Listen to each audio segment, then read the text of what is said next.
के शो में 6 सितंबर यौम दिफा मुसल्लह अफवाज की अजीम कुर्बानियों को कौम का सलाम। इमरान खान शुतर बेमहार, रियासत मुखालिफ एजेंडा बेनकाब। फौजी क़यादत की हुब्बुल वतनी पर सवाल, इमरान खान माफी मांगे, कौम की आवाज।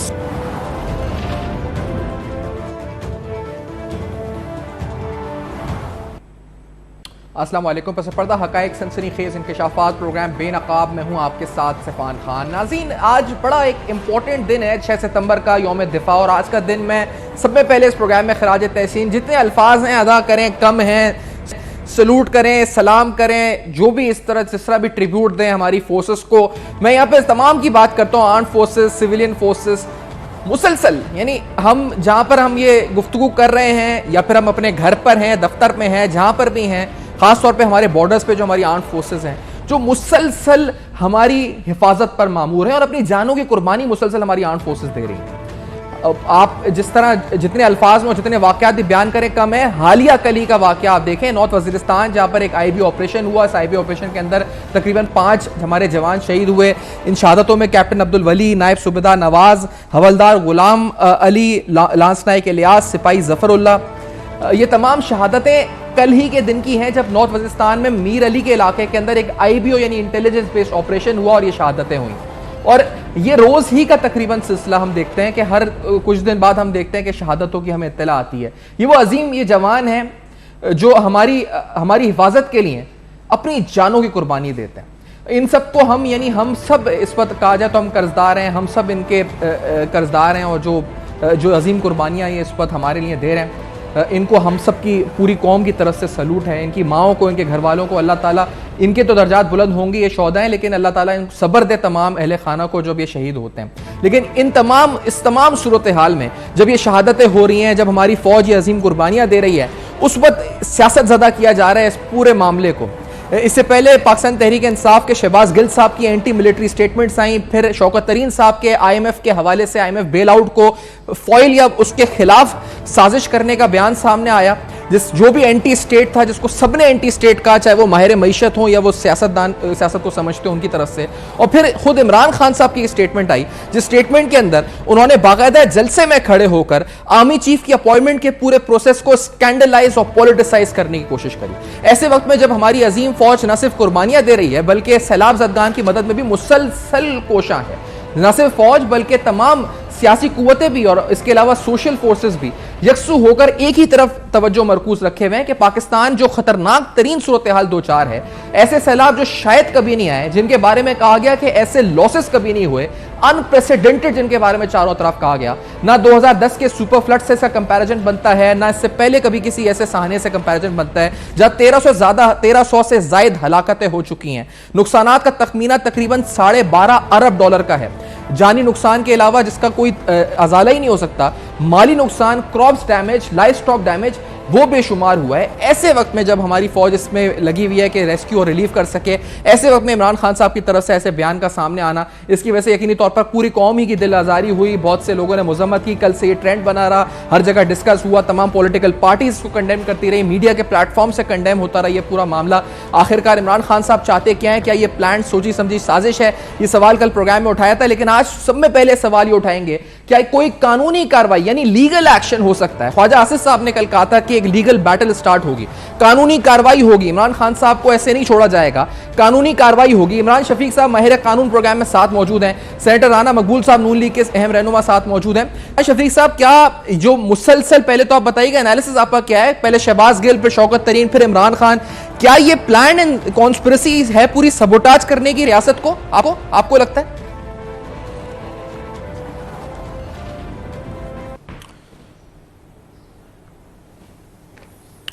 इमरान शफीक साहब, आप तक मेरी आवाज आ रही है?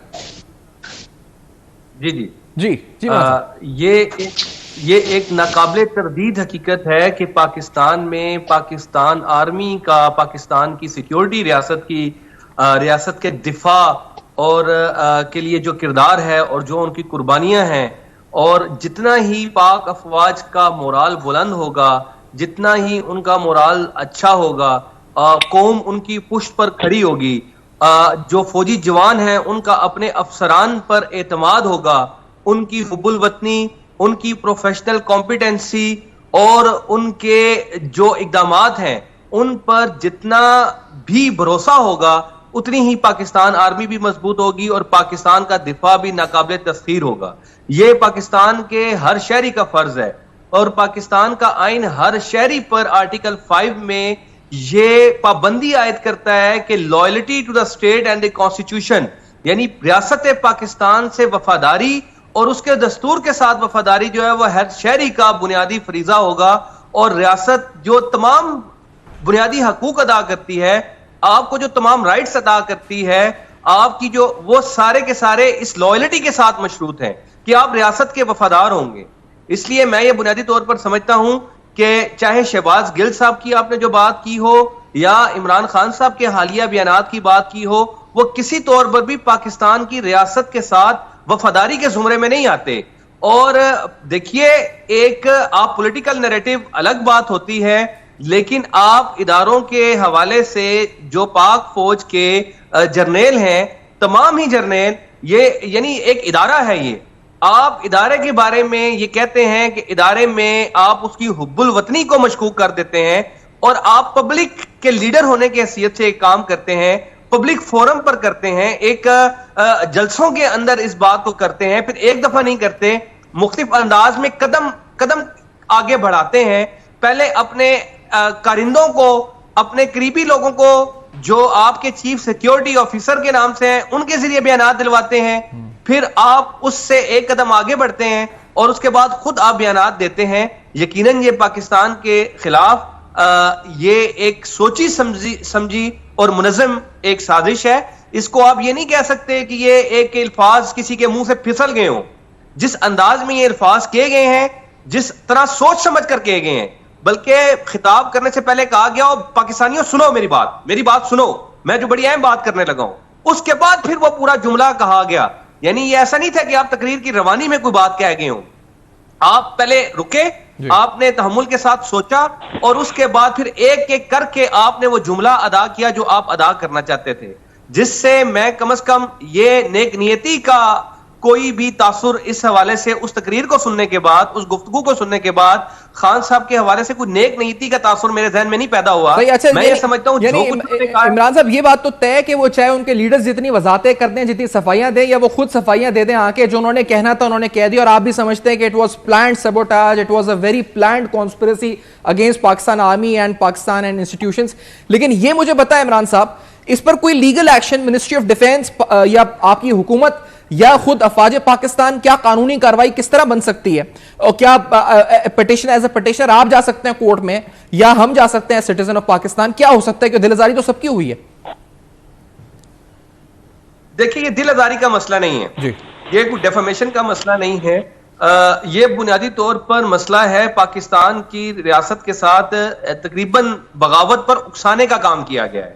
यानी आप जब अवाम को मुखातिब कर कर ये कहते हैं कि आपके जर्नेल जो है वो हुब्बुल वतनी नहीं है, उनमें आपकी जो आला क़यादत है फौज की, आप किसी इदारे के बारे में ये कहते हैं, ये ऐसे ही है जैसे जजों के बारे में कोई बंदा खड़ा हो और कहे जी के हमें जो है वो हुब्बुल वतन किस्म के और आइन के वफादार जो है वो जजेस दरकार हैं।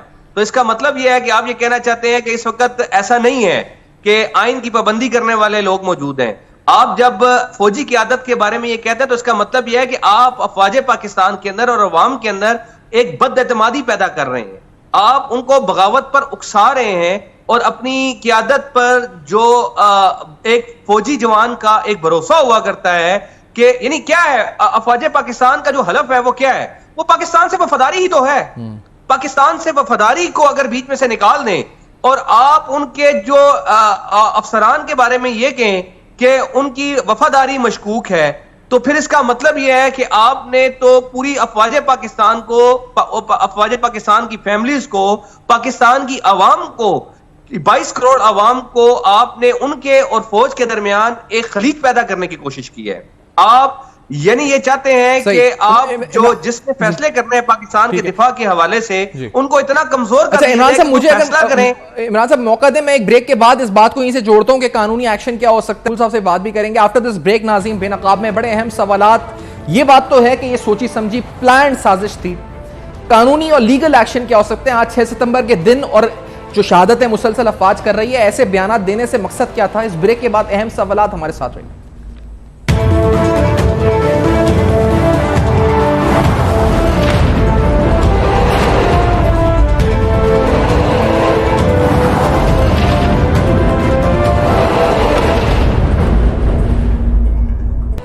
Welcome back. आप देख रहे हैं बेनकाब, और आज बेनकाब में कुछ अहम सवालात हम उठा रहे हैं। क्या कानूनी कार्रवाई हो सकती है, क्या लीगल एक्शन हो सकता है? पाकिस्तान तहरीक-ए-इंसाफ ये प्लान और सोची समझी साजिश और तवातुर के साथ स्टेजेस में आप देखें, शहबाज गिल का बयान आना, उसके बाद शौकत तरीन साहब की तरफ से IMF प्रोग्राम को डिस्टेबलाइज या पाकिस्तान की मईशत को डिस्टेबलाइज करने की कोशिश, और फिर इमरान खान साहब की तरफ से आर्मी चीफ की अपॉइंटमेंट के प्रोसेस को पॉलिटिसाइज और स्कैंडलाइज करना, ये सब कुछ एक प्लान और कॉन्स्पिरेसी के तहत था। क्या कानूनी कार्रवाई हो सकती है? गद्दारी की बात आप शायद कर रहे थे इमरान शफीक साहब, सेनेटर राना मकबूल साहब को भी खुशामदीद कह रहा हूं प्रोग्राम में। इमरान साहब, पहले आप अपना लीगल ओपिनियन बयान कर दें, मैं राना मकबूल साहब से पूछूंगा हुकूमत क्या सोच रही है। आपने क्या मुकदमा किसको इनिशिएट करना चाहिए और क्या मुकदमा होना चाहिए कानूनी तौर पे? देखिए, आपने 2 सवालात किए थे जी। एक तो ये है कि इसमें जो कंप्लेनेंट हो सकती है वो तो भारत रियासत पाकिस्तान होगी, फेडरल गवर्नमेंट होगी। सही। यानी ये प्राइवेट इंडिविजुअल इस तरह के मुकदमात में मुद्दई नहीं हो सकता। मैं और आप इसमें मुद्दई नहीं हो सकते। इसका एक कानूनी प्रोसेस है जो सेक्शन 195-96 में सिविल प्रोसीजर कोड है उसमें दिया गया है। दूसरी बात है, ये दफा जो बनती है पाकिस्तान पीनल कोड की 131 बनती है, उसमें उम्र कैद तक की सजा दी जा सकती है और कम से कम सजा है 10 साल। तो वो ये है म्यूटनी, यानी आप म्यूटनी की कोशिश करना, अबैटमेंट करना कि आप जो अफवाज पाकिस्तान हैं उनको बगावत पर उकसाएं अपने अफसरान के खिलाफ। और मेरा ख्याल है अफवाज पाकिस्तान को बगावत पर अपने अफसरान के खिलाफ उकसाने या मुल्क के खिलाफ उकसाने के लिए ये बात काफी है कि आप उनको ये कह दें कि पाकिस्तान की अफवाज पाकिस्तान की जो क़ियादत है वो पाकिस्तान की मुहिब वतन नहीं। मतलब इससे बढ़कर एक फौजी अपनी जान हथेली पर रखकर जो दिन और रात जो है वो एक करके, अगर वो जिस उम्मीद पर पाकिस्तान के लिए अपने खून का नजराना पेश करता है वो इस उम्मीद पर करता है कि मुझे जो अपने अफसरान की तरफ से हुक्म मिलता है वो पाकिस्तान की हिफाजत, पाकिस्तान की सलामती और पाकिस्तान से वफादारी का मजहर है। अगर आप उस वफादारी को ही मशकूक कर दें और उनकी हुब्बुल वतनी को ही मशकूक कर देंगे तो इस पर पाकिस्तान पीनल कोड की दफा 131 लगती है मेरी नजर में, और उसकी सजा 10 साल कम से कम है और उम्र कैद की सजा हो सकती है, और उसका मुकदमा जो है वो फेडरल गवर्नमेंट दर्ज कर सकती है, उसके पास ये इख्तियारात मौजूद हैं। और मैं ये समझता हूं कि ये बयान इस पूरे तनाजुर में इस पूरी दफा को के लिए बिल्कुल काफी है और इस पर एक्शन लिया जा सकता है। राना मकबूल साहब, आप क्या समझते हैं? सजेस्ट करें और बताएं इस प्लान क्या है, क्या सोच रहे हैं? इमरान खान साहब को क्या जाने दिया जाएगा या फिर बड़ा सख्त कानूनी कार्रवाई और लीगल एक्शन होने जा रहा है? राना साहब।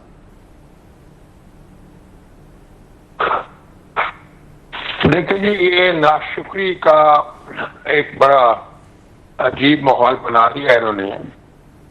वो लोग जो अपनी जाने कुर्बान, आज भी 5 कुर्बान हुए हैं, 5 शहादतें हुई हैं और हर रोज हो रही हैं। तो अब उनका अमल कितना बड़ा है और इनका तबसरा, इनका इंटेंशन कितना कभी है। अलामा ने कहा था ना कि दो आलम से करती है बेगाना दिल को, अदब की है लज़्ज़त आशनाई, शहादत मतलूब मकसूद मोमन, न माले गनीमत न माले गनीमत न किश्वर कुशाई। तो ये एक तो कर रहे हैं वो अपनी जान पे खेल के। वो क्या खूबसूरत उसने कहा था इफ्तिखार आरिफ ने कि मट्टी की मोहब्बत में हम आशुफ्ता सरों ने वो कर्ज अताने हैं कि वाजिब भी नहीं थे। अब वो सारा कुछ कुर्बान कर रहे हैं और यहाँ से ये बात हो रही है। मैं एग्री करता हूँ शफीक साहब ने जो कहा है, ये वाकई 131 PPC के जुमरे में आता है और इसमें फेडरल गवर्नमेंट ही कॉम्पिटेंट है। बच करने के लिए। तो इस तरह तो आप छोड़ नहीं सकते। अब एक माहौल भी इन्होंने खुद बना।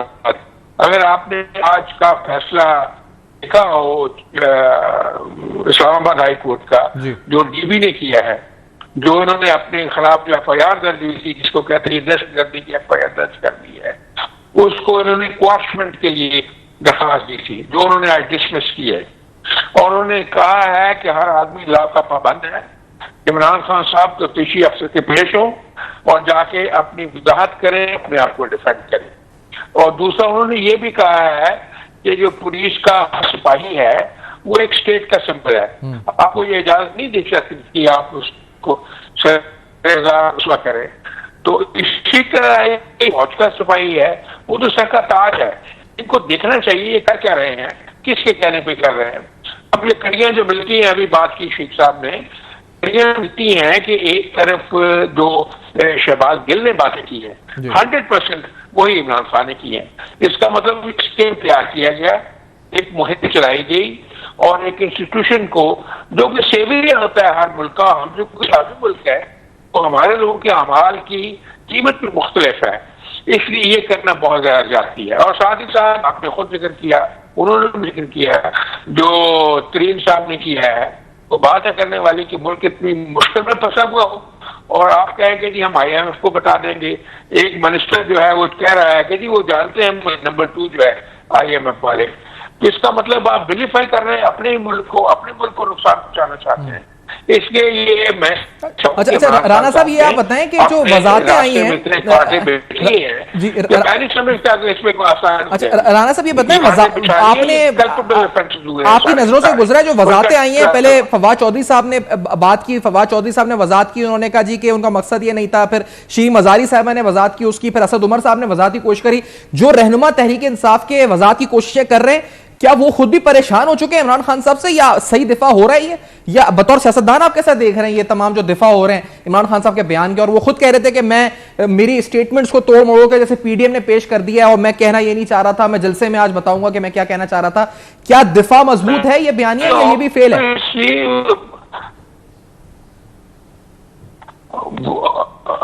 देखिए राना मकबूल साहब, आप तक मेरी आवाज आ रही है? जी राना साहब, आप मुझे सुन सकते हैं? जी जी प्लीज बोलिएगा, कंटिन्यू कीजिएगा। देखिए होना नहीं है। अब बात यह है कि ये एक उनके साथी इसको ये इंडिफेंसिबल है, आप डिफेंड करें। आज जो DB है कि अच्छा राना साहब को अगर हम रिकनेक्ट कर लें प्लीज, क्योंकि इनकी आवाज थोड़ी कट कट के आ रही है। राना साहब अगर इजाजत दें आपको रिकनेक्ट करके फिर दोबारा राब्ता कर लें, क्योंकि आपकी आवाज कट कट के यहां तक आ रही है, नाज़रीन को समझने में सुनने में मुश्किल होगी। इमरान शफीक साहब, आपकी तरफ आते हुए मैं बड़ा एक अहम सवाल लाना चाह रहा था, कानूनी, मैं दोनों के सामने रखूंगा जब वो आ जाएंगे, लेकिन आपको लगता है कि क्या हिचकिचाहट का शिकार भी है फेडरल गवर्नमेंट? इमरान शफीक साहब, आप बता रहे हैं कानूनी रास्ता ये है, लेकिन उनकी पॉपुलैरिटी है या जो भी इमरान खान साहब की हेजिटेंट है, डर है, खौफ है कोई गवर्नमेंट को कि आगे बढ़ते हुए कानूनी तौर पे कि कहीं इसकी रिप्रिकॉशन या बैकफायर ना कर जाए, ऐसा है कुछ आपको लगता है इमरान शफीक साहब? देखिए सिफान साहब, एक बात तो ये तयशुदा चीज है कि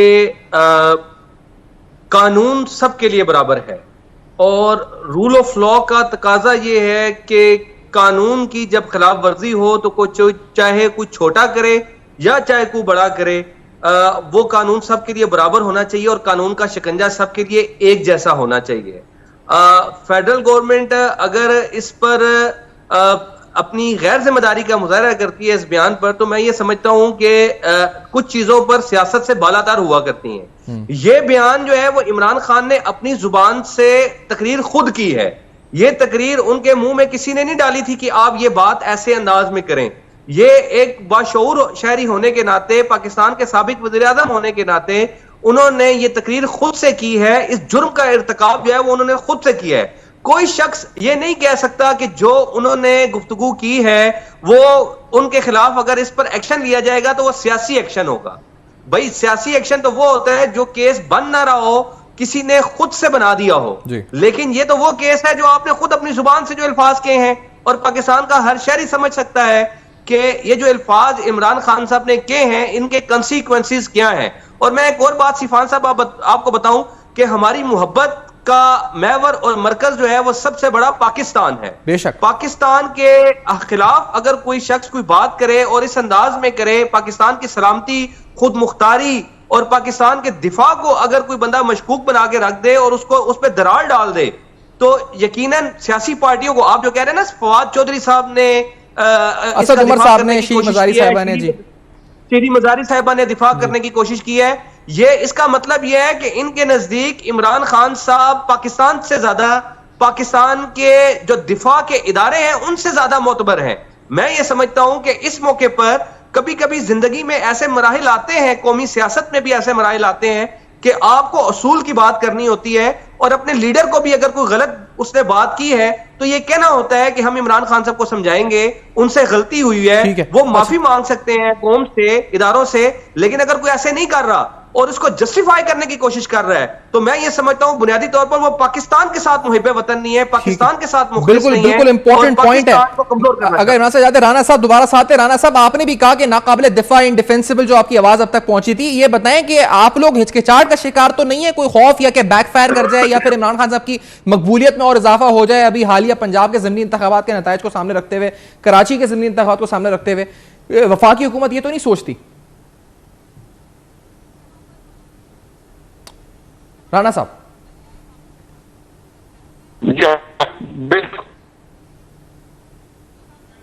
नहीं जी, राणा मकबूल साहब से अभी शायद बहाल नहीं हुआ। लेट्स टेक अ ब्रेक नाज़रीन, ब्रेक के बाद वापस आते हैं। एक बड़ा अहम कानूनी नुक्ता एक हमारे एक पॉलिटिशियन उन्होंने उठाया है, रिसेंटली ट्वीट किया था, मैं वो सामने रखूंगा। कानूनी भी सवाल है, सियासी भी सवाल है, वो नौयत है। इस ब्रेक के बाद मुल्क के मुस्तकबिल और सियासत के मुस्तकबिल के मंजरनामे पर अहम गुफ्तगू होगी। हमारे साथ जुड़े रहिए।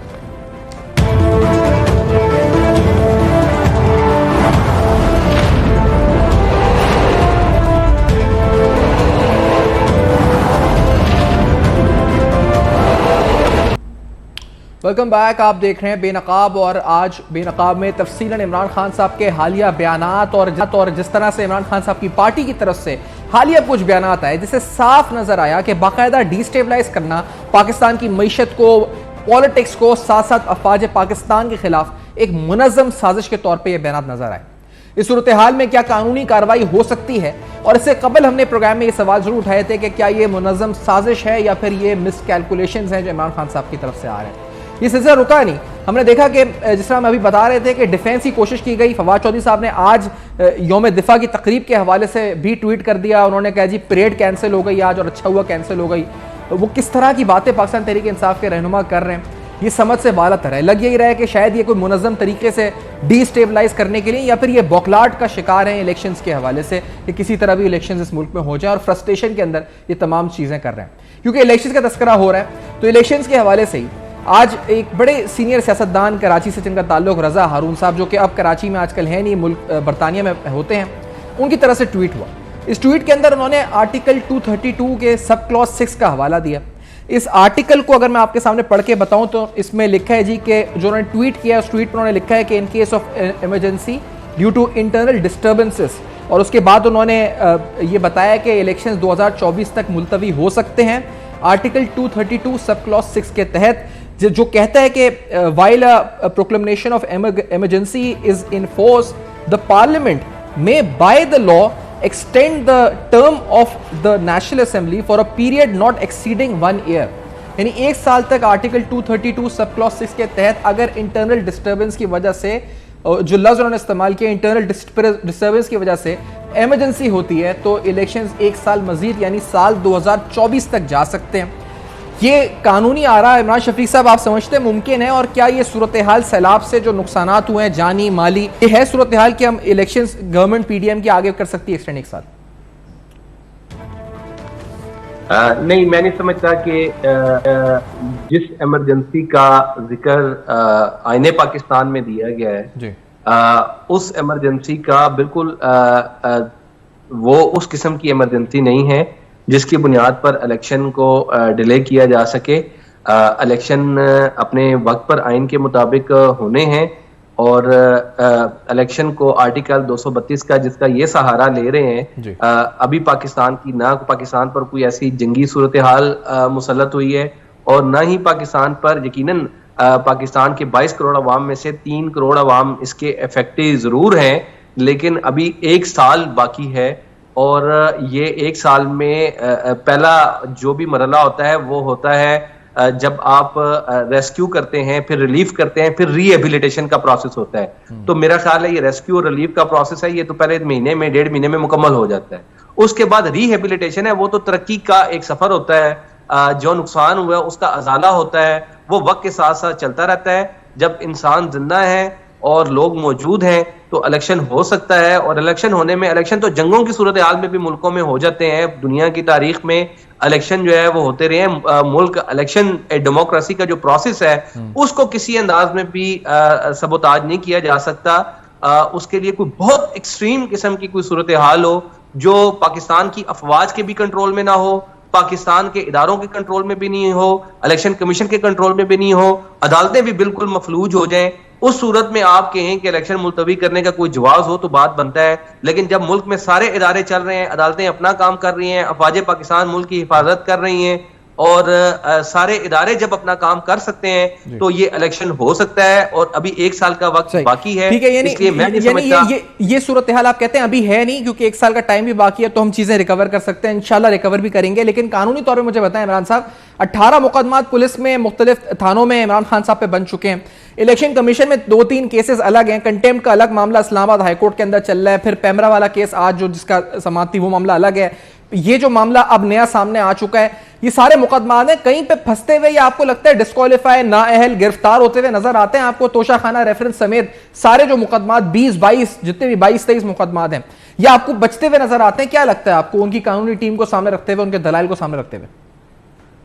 देखिए, जो तोशा खाना केस है वो बहुत मजबूत है, इसी तरह जो इलेक्शन में फॉरेन फंडिंग का केस है वो बहुत मजबूत है, इसी तरह जो कंटेम्प्ट का केस है वो बहुत मजबूत है। 2 कंटेम्प्ट के केसेस हैं, एक सुप्रीम कोर्ट का और एक इस्लामाबाद हाई कोर्ट का, ये दोनों मजबूत हैं। ऊपर से अब ये नया केस इन्होंने अपने ऊपर बनवा दिया है, वो भी एक मजबूत केस है। लेकिन आप ये देखिएगा कि इमरान खान साहब की एक कंटिन्यूस जो तरीक़ेकार रहा है वो ये रहा है कि इलेक्शन कमीशन में केस आया तो इलेक्शन कमीशन को करप्ट और नाअहल और जो है बददियानत साबित करने की उन्होंने पूरी कोशिश की और उसको डिमोरलाइज भी किया, उसकी कंटेम्प्ट भी की और उसके खिलाफ पूरी मुहिम भी चलाई।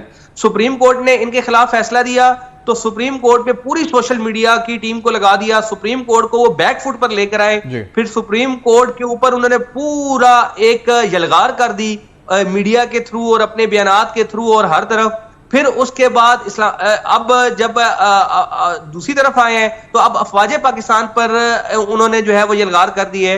मतलब है इमरान खान साहब ने इलेक्शन कमीशन को, अदलिया को और उसके बाद फौज को, किसी को भी नहीं बख्शना और वो इस सिंड्रोम का शिकार है कि मैं इस वक्त चूंकि बहुत पॉपुलर हूं और इसलिए मुझे हर तरह की कानूनी, मेरा ख्याल है ये वो चीज है जो किसी शख्स की तबाही का जिम्मेदार की तरफ लेके जाती है।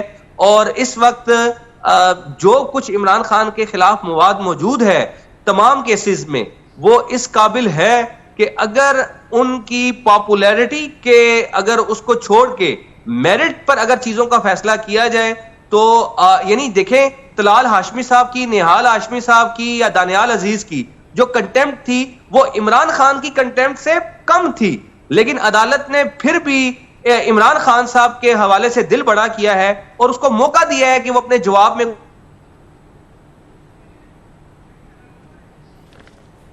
इमरान शफीक साहब की आवाज हम तक नहीं आ रही है जी। चलिए जी, इमरान शफीक साहब का शायद इमरान शफीक साहब तक मेरी आवाज आ रही है? नहीं, इमरान शफीक साहब का शायद राब्ता मुनक़ता हुआ है। नाज़रीन, जिस तरह हम बता रहे हैं कि 18 से 20 मुकदमात, 18 मुकदमात ऐसे हैं जो आपके खिलाफ मुख्तलिफ थानों में। इसके अलावा इलेक्शन कमीशन ऑफ पाकिस्तान के अंदर मुख्तलिफ रेफरेंसेज हैं। अभी आपने फॉरेन फंडिंग की रिपोर्ट तो देखी थी, उसको चैलेंज इस्लामाबाद हाईकोर्ट में इमरान खान साहब की पार्टी ने किया हुआ है। इस्लामाबाद हाईकोर्ट में इसके अलावा कंटेम्प्ट का केस अलग चल रहा है, तोशा खाना का reference election commission of Pakistan में अलग है। और अब इसके अलावा जो ये मुकदमा बन सकता है, जो मुमकिन तौर पर इमरान खान साहब ने जो गद्दारी या फिर जो भी इसको जो क्लॉजेस इसका हमने माहिर कानून से पूछा है वो इतलाक होता है, तो ये नया मुकदमा, नई लीगल बैटल है जो शुरू हो सकती है। ये सारे मुकदमे इंतहाई अहम है और इसके यकीनी तौर पर पर सीरियस इंप्लीकेशंस इमरान खान साहब के पॉलिटिकल कैरियर पर हो सकती हैं, कानूनी हवाले से सीरियस इंप्लीकेशंस हो सकती हैं। बार बार कहा जा रहा है जो नवाज शरीफ साहब ने तनख्वाह नहीं ली थी, जब वो नाअहल हो सकते हैं, तो इमरान खान साहब ने तो अपने वादे और अपनी एफिडेविट में जो रिपोर्ट उन्होंने जमा कराई है अपने ऑडिटेड अकाउंट्स में, लिखा है कि उनके तमाम अकाउंट्स क्लियर हैं, लेकिन इसके बावजूद उनके अकाउंट्स में प्रोविडेंट फाइनेंसिंग आई है। तो ये सारे अहम मामलात हैं जिनकी कानूनी इंप्लीकेशंस इमरान खान साहब के लिए हो सकती हैं। सियासी तौर पर भी इमरान खान साहब के गिर्द घेरा तंग है। यकीनी तौर पर उनका बयानिया अब हमें फ्लॉप होता हुआ नजर आता है। फ्लॉप इसलिए होता हुआ नजर आता है क्योंकि अब मामलात रियासत पाकिस्तान के खिलाफ आ चुके हैं। जो वो बयान दे रहे हैं, मुसलसल रियासत इंस्टीट्यूशंस को टारगेट किया जा रहा है, और पाकिस्तान में कोई भी शायद ऐसा ना हो जो ऐसे बयानात की और ऐसे लीडर की हिमायत करे जो पाकिस्तान मुखालिफ या पाकिस्तान की अफवाज को टारगेट करे या उनको पॉलिटिसाइज और स्कैंडलाइज करने की कोशिश करे। नाज़रीन, इसी नोट पे प्रोग्राम को वाइंड अप करते हैं। वक्त भी इख्तिताम पर पहुंच रहा है। फीडबैक देते हैं फेसबुक, ईमेल और ट्विटर पे। देखते रहेगा। अब तक अपना बहुत ख्याल रखिएगा।